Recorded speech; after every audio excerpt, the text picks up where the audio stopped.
In 1921, there was a neighborhood in America so successful, it was called Black Wall Street.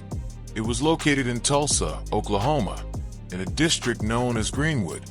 At a time when segregation limited opportunity, Greenwood thrived.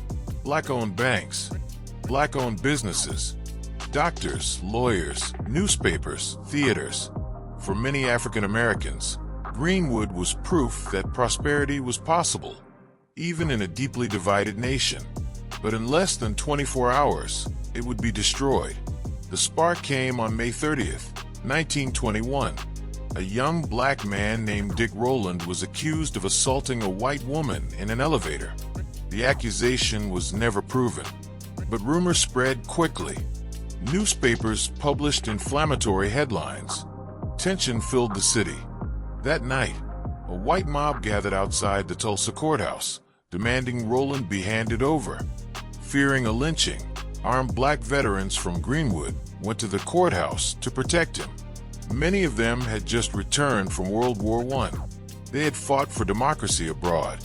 Now they stood to defend it at home. A confrontation followed. A shot was fired. Chaos erupted. By nightfall, white mobs poured into Greenwood. They looted homes. They set businesses on fire.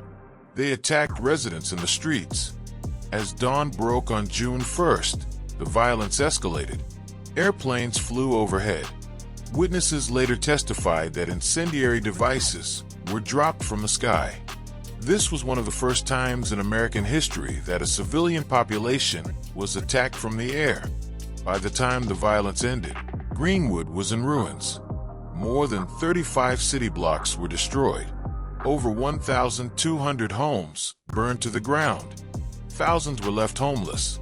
The death toll was never officially confirmed. Estimates range from dozens to hundreds. Bodies were buried in unmarked graves. Records disappeared. Stories were silenced. Instead of helping the victims, local authorities arrested many black residents. Some were detained for days. Others were forced to carry identification just to move freely.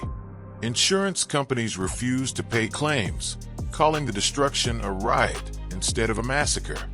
Greenwood's residents tried to rebuild, and many did, but the wealth that had once defined Black Wall Street was gone.